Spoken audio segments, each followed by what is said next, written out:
पर मेरा गोला गिरेगा और आप मतलब इतने कॉन्फिडेंट थे कि ये जरा भी दाएं बाएं नहीं जाएगा? हमारी ट्रेनिंग इसी को शामिल करती है। हमारा आर्टिलरी का जो तोप का गोला होता है, उसकी जो मारक क्षमता है, उसकी जो विध्वंस शक्ति है, वो बहुत ज्यादा होती है। जब वो जाकर के दुश्मन पे प्रहार करता है तो बहुत बड़े इलाके को ध्वस्त कर देता है। अब ऐसे के अंदर हमारी प्लानिंग का बहुत सटीक होना बहुत अनिवार्य हो जाता है, क्योंकि थोड़ा भी अगर वो अपने टारगेट से दाहिने या बाएं जाएगा तो हो सकता है कि जो टारगेट पर इफेक्ट अचीव करना है वो ना कर पाए और कुछ और गलत जगह पे गिर जाए।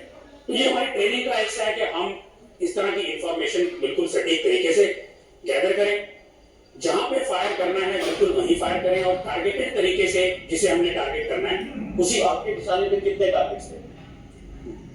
नंबर ऑफ टारगेट्स कहना ठीक नहीं रहेगा, बट जो टारगेट थे वो मिलिट्री टारगेट नहीं थे, सिविलियन टारगेट नहीं थे। वो दुश्मन के टेरर के ठिकाने थे, जहां पे अपने अंडर ट्रेनी टेररिस्ट या जो टेररिस्ट इन्फिल्ट्रेट करने की फिराक में रहते हैं उनको दुश्मन वहां पे रखता है, हाउस करता है, उनको वहां पे ट्रेनिंग दी जाती है, उनको इंडोक्ट्रिनेशन दी जाती है।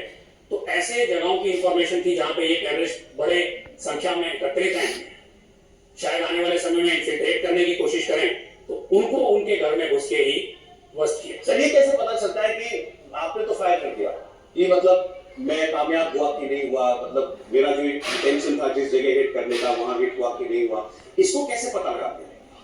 अभी आप देखें तो भारतीय सेना में या भारत की एयरफोर्स और नेवी सब में ऐसे बहुत नए नए टेक्नोलॉजीज आ रहे हैं और आ गए हैं, जिससे हमारी जो कैपेबिलिटी है वो ना कि सिर्फ कि हम दुश्मन के इलाके में एक डीप सर्वेलेंस रख सकते हैं, देख सकते हैं, टूर रख सकते हैं कि वहां दुश्मन क्या कर रहा है, उस पर नजर रख सकते हैं, उसकी इंफॉर्मेशन गैदर कर सकते हैं, बल्कि दूर से दूर उनको एंगेज भी कर सकते हैं। तो क्या पता लगा आपके फायर का अंजाम? फायर का अंजाम जो हमें पता लगा कि फायर बिल्कुल एक्यूरेट था, जहां पे हमें मिशन दिया गया था, जो हमारा मिशन डायरेक्टिव था, एग्जैक्टली 100% एक्यूरेसी से फायर नहीं गिरा। और इंफॉर्मेशन जो हमें मिल रही थी उस हिसाब से बहुत भारी संख्या के अंदर दुश्मन के जो टेररिस्ट उन कैंप्स के अंदर रह रहे थे, वो रात को उसी घरों के अंदर उनको ध्वस्त किया। क्या बात है। 6 और 7 की रात जो था, तो उसमें हमें भी कुछ जो क्रिटिकल टेररिस्ट कैंप थे जो उस रात एंगेज हुए थे all across the western border, उसमें से मेरे भी कुछ टारगेट्स थे। क्या अगर आपको लगे, मैं वैसे पूछ रहा हूँ कि लोकेशंस मुझे मालूम है बहुत सेंसिटिव होती है, लेकिन अगर थोड़ा भी अगर आप बता पाए किस एरिया का ये आप हम बात कर रहे हैं, it is up to you. Western borders की बात है, पूरा वेस्टर्न बॉर्डर्स में अक्रॉस द फ्रंट पूरे आप नॉर्थ से लेके साउथ तक सब जगह एंगेज हुआ है। हमारा भी कुछ उसी जो 9 क्रिटिकल टारगेट्स एंगेज हुए थे, उसमें से कुछ क्रिटिकल टारगेट्स हमारे भी थे, सर और मेरे कुछ थे, तो उसमें से कुछ टारगेट्स हमारे थे जो हमने एंगेज किए हैं। आप भी आर्टिलरी से ही? जी, मैं भी बिल्कुल आर्टिलरी से हूँ। और जैसे सर ने भी बताया, तो आर्टिलरी और इंडियन आर्मी एज सच एक मॉडर्नाइजेशन के दौर से गुजर रहा है, तो उसमें लेटेस्ट टेक्निक्स और इक्विपमेंट है जो अभी आर्टिलरी में आ रहा है। तो पहले क्या होता था कि आर्टिलरी में आपको एक गन को रेडी करने में काफी टाइम लगता था, 20 से 30 मिनट लग जाते थे।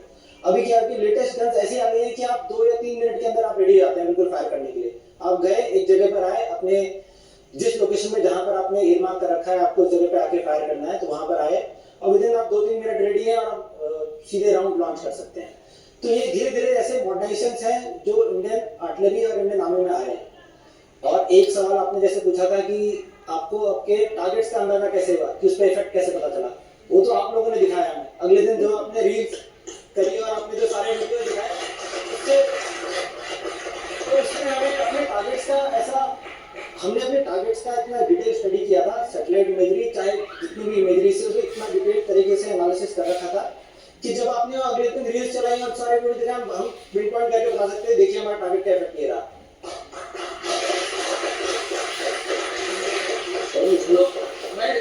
जैसे आर्टिलरी गन्स तो बहुत बड़ी होती हैं, बहुत हेवी होती हैं, तो ये आपको मूव करनी पड़ी होंगी किसी एक पर्टिकुलर लोकेशन पर, या मतलब आप वहीं आप काफी पहले से वहां पर थे? जी, हम क्योंकि हम उसी इलाके में जाके डिप्लॉय नहीं हो सकते, क्योंकि सरप्राइज मेंटेन करना भी एक बहुत अहम बात थी। वो भी वॉच कर रहा है। जी बिल्कुल, कि उनके भी हो सकते थे कि सैटेलाइट इमेजेस से वो वॉच करें, या फिर उनके यूएवी हो सकते हैं कि उड़ रहे हो हमारे जनरल एरिया के, क्योंकि हम लाइन ऑफ कंट्रोल के बहुत पास थे, तो हो सकता था कि वो लोग भी हमें ऑब्जर्व करें। तो हमारा जो भी मूवमेंट होता था वो हम रात के समय करते थे।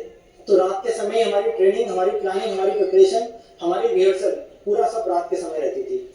हमने उस एरिया को जहाँ भी हमें जाके फायर करना था उसे इतना डिटेल स्टडी कर लिया था कि हमें उसे पूरे रास्ते पता थे कि किस रास्ते से हमें जाना है। इस रास्ते में 4 टर्न आएंगे मान लीजिए, तो उस 4 टर्न में आपको कैसे नेविगेट करना है। आपने जैसे आर्टिलरी गन की बात करी, तो आर्टिलरी गन को टो करने के लिए एक अलग से गाड़ी लगती है, तो गाड़ी आगे चलती है, उसके पीछे आर्टिलरी गन चलती है।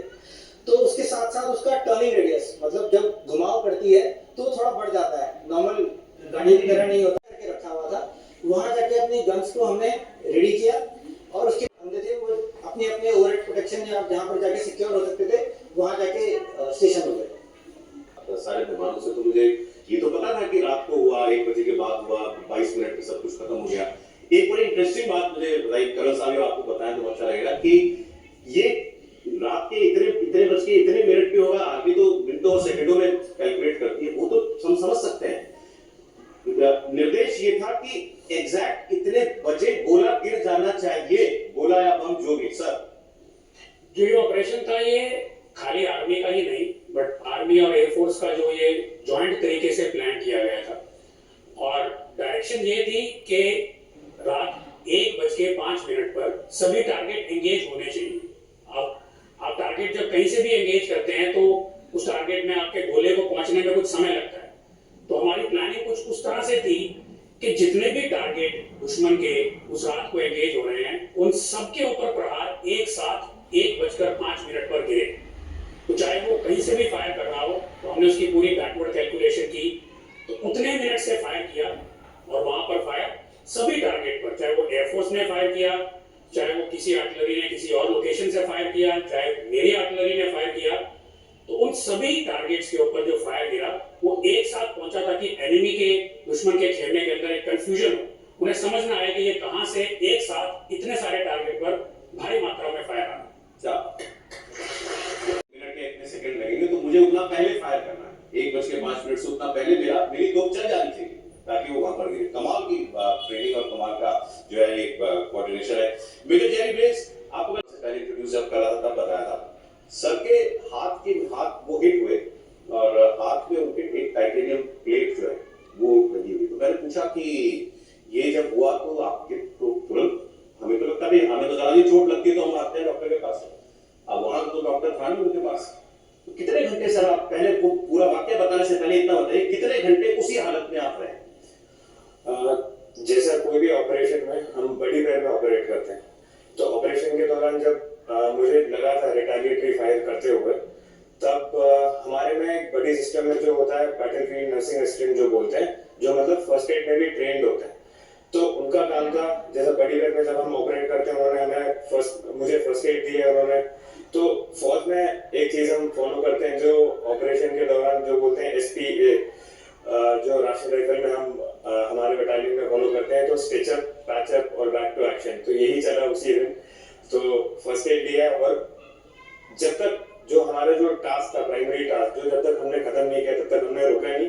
एंड इंजर होने के बाद 12-13 आवर्स तक मैं उधर ही था, कोऑर्डिनेटेड फायर करवा रहा था और एडिशनल ड्यूटी मैं निभा रहा था मोटर फायर कंट्रोलर का। तो एक्यूरेट पिन टारगेट्स को मैं मोटर फायर भी एनिमी के ऊपर बमबार्ड हिट होने के बाद और ऐसी इंजरी की प्लेट डालनी पड़ी, आप 12-13 घंटे वहीं पर। यस, सब मैनेज किया। जैसे मैं आपको बताना चाहूंगा, राष्ट्रीय राइफल जो है वो एक वॉलंटियर ऑर्गेनाइजेशन है। राइट फ्रॉम ऑफिसर्स, JCO साहिबान और अन्य पद सारे इधर राष्ट्रीय राइफल वॉलंटियर करके आते हैं, जो जम्मू एंड कश्मीर में counter insurgency and counter terrorism के लिए डिप्लॉयड है। जैसा आप सभी को पता है, जिला जो मैक्सिमम सिविलियन कैजुअलिटीज होते हैं और 50+ इंजर्ड भी ऑफ सिंदूर बोल सकते हैं आप, जो मेन सिविलियंस को टारगेट किया था, क्योंकि जो हमारे एडवर्सरी है हमारे पे टारगेट करने में तो डरते ही हैं, तो उन्होंने सिविलियंस को टारगेट किया। तो ये हमारा मेन जो राइफल में था, जो मेरे साथ जो मैं कंपनी को जो लीड कर रहा था, उनका मेन मुद्दा